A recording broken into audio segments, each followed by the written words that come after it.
The late afternoon sun cast long shadows across the quiet suburban street as Daniel drove slowly, one hand on the steering wheel, the other adjusting the rearview mirror to glance at his daughter in the back seat. 7-year-old Lily sat cross-legged, her backpack beside her, humming softly to herself while clutching her favorite stuffed bunny. It was their ordinary drive home after school, the kind of moment Daniel cherished. Life might not have been perfect, but with Lily, it always felt full enough. Just as he turned onto Maple Avenue, something caught his eye. A small blue sedan pulled over to the side, hazard lights blinking. A woman stood next to it, her posture weary, her brow furrowed as she stared helplessly at the sagging flat tire. Daniel slowed instinctively. He had always been the kind of man who couldn't ignore someone in need, especially when it was something he knew he could fix. "Daddy, why are we stopping?" Lily asked, tilting her head. "That lady looks like she needs some help," Daniel replied gently, pulling the car over. "Stay here for a minute, okay? I'll be right back." Lily nodded, her big brown eyes following him as he stepped out. The woman turned as he approached, brushing a loose strand of hair from her face. Her expression shifted from frustration to relief. "Oh, thank goodness. My tire blew out, and I don't have the tools to fix it. I've been standing here for 20 minutes hoping someone might stop." Daniel gave her a reassuring smile. "You're in luck. I've got everything in the trunk. Don't worry, we'll get you back on the road." As he crouched down to inspect the tire, Lily pressed her palms to the window, her nose nearly touching the glass, watching intently. When the woman glanced toward the car, she caught Lily's curious gaze.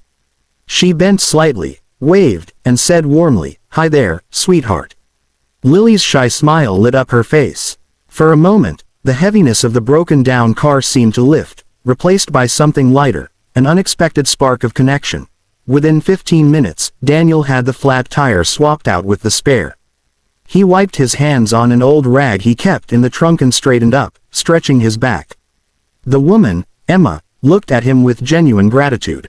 "You just saved me from calling a tow truck," she said, shaking her head with relief. "I don't know how to thank you."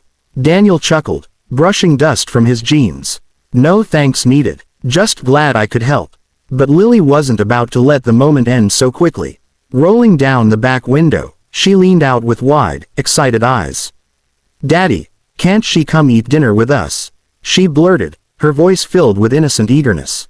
Daniel froze for a second, caught off guard. Emma blinked, clearly touched, though she laughed nervously. "Oh, that's very sweet, but I wouldn't want to intrude." "You wouldn't be intruding," Lily insisted, her bunny clutched tightly to her chest. "Daddy makes the best spaghetti." "Right, Daddy." Daniel rubbed the back of his neck, unsure whether to laugh or apologize. His daughter's openness was both endearing and disarming. "Well," he said slowly, glancing at Emma, "it's nothing fancy. Just a simple dinner at home." Emma hesitated, then softened. "You know what? That actually sounds really nice. It's been one of those days."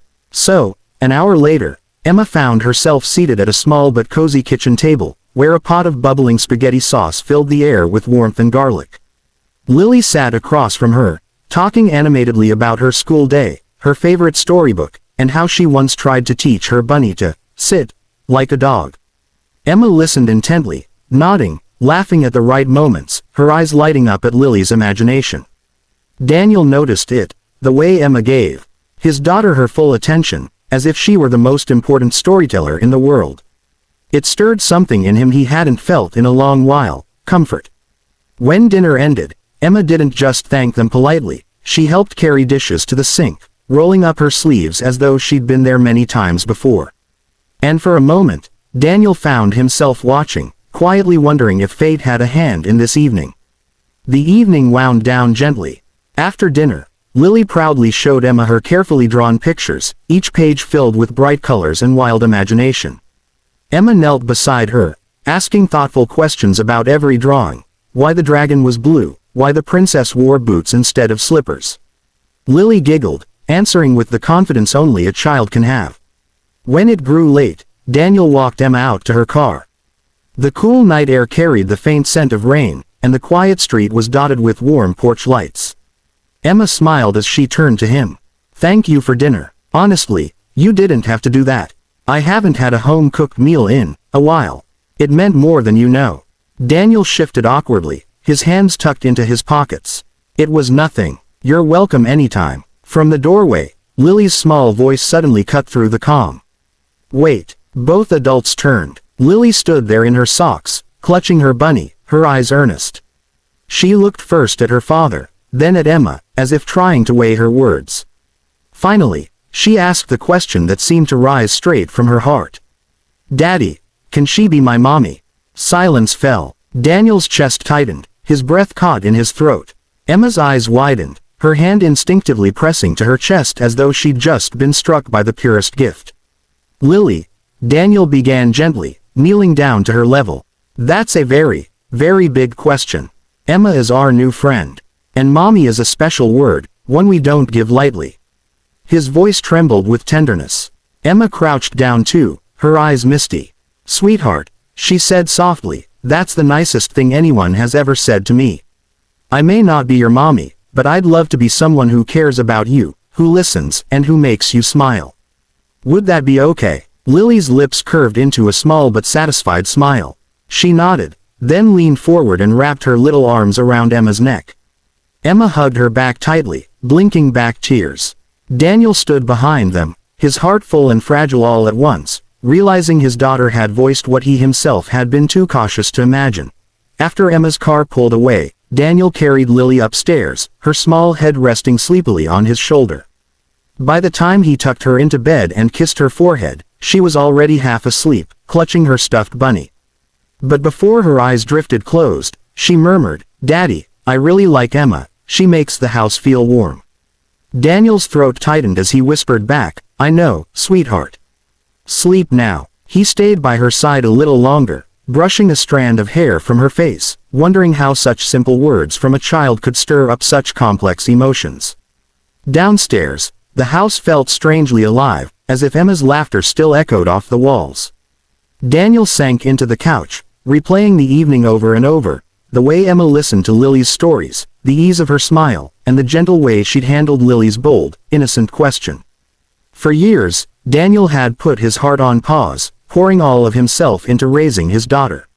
He wasn't sure he was ready for anything more. But tonight, for the first time, he wondered if maybe love could find them again, quietly, unexpectedly, through the kindness of a stranger with a flat tire. Meanwhile, Emma drove home with a soft smile tugging at her lips. The hum of the car was the only sound, yet she felt anything but lonely. Lily's words lingered in her heart like a secret blessing. Can she be my mommy? It was innocent, yes, but also deeply sincere.